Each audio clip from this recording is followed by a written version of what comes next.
We continue on the Domino's post-game report. I'm Adam Cavalier alongside Carson-Newman head men's basketball coach Chuck Benson. Chuck, back-and-forth contest, 9 ties, 10 lead changes in the game's first 35 minutes. But the pedal to the metal, the final 5 minutes, outscore the Lions 31-15 over that stretch. What enabled you to kick it into another gear with such a short bench down the stretch run? Well, I'm telling you, I'm really, really proud of our kids. When you consider, Carson Brooks, who's been a mainstay in the conference, in our program, for him to be out, that changed a whole lot for our team. And we didn't ask anybody to do anything more than what they'd been doing. We just felt like if we tightened up in a few small team areas that we would be okay. And I thought there late in the second half, the transition baskets we got, and Charles Clark leading the way with that stuff. I mean, I don't know how he ended up with it at that stretch, of those 30 going down the stretch, but he was so aggressive and finished everything in transition. I thought that was the key. Not to mention 5 steals. That's a new career high for him as well. What was it about your pressure, especially at the head of the key?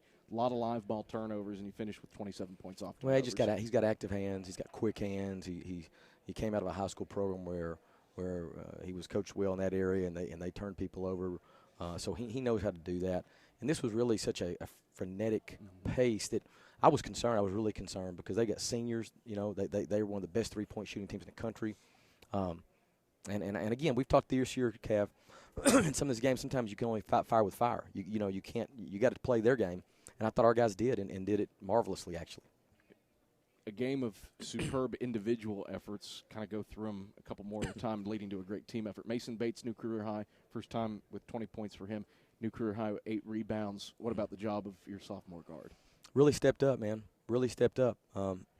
He was playing out of position at times today. He's never played the 4 for us. He did that well. He was really quick in terms of our execution offensively. And then he was really committed on that back line to team rebounding.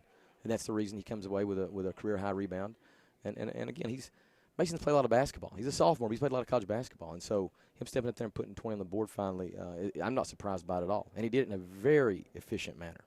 Finally, Josh Rogers, talking about very efficient, 7 of 8 from the floor, 18 points, 1 off his career high.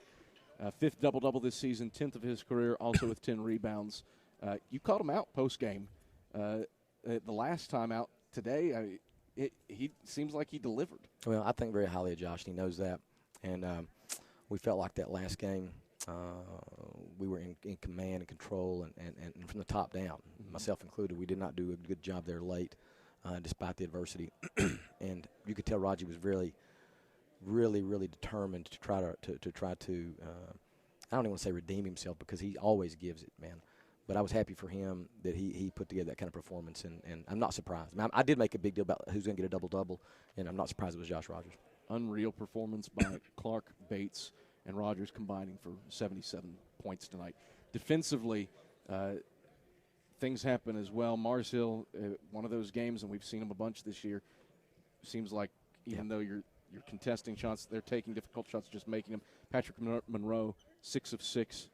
In the first half from 3. He does not make a 3 in the second half. Felt like at times you weren't even letting him touch the ball. What'd you do to prevent their offense from flying? Our guys did a little bit better job executing the plan. We didn't want to let him get comfy, and we didn't want to let any of them get comfy. And they were sort of comfy that first half.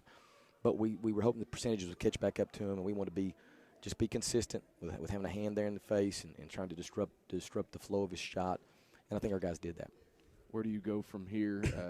Had the short bench at hand today, returning home Saturday against an all-star. Well, this was a high-possession game, a lot of up and down, and very hot. I don't know what the deal was here tonight, but, man, it was steamy in here.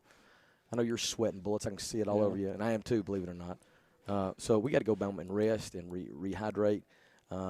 Use tomorrow as a recovery day, Friday a preparation day, and we step in there against a really, really tough opponent in Catawba on Saturday. I didn't realize John Lentz had taken the job coach here at Mars Hill.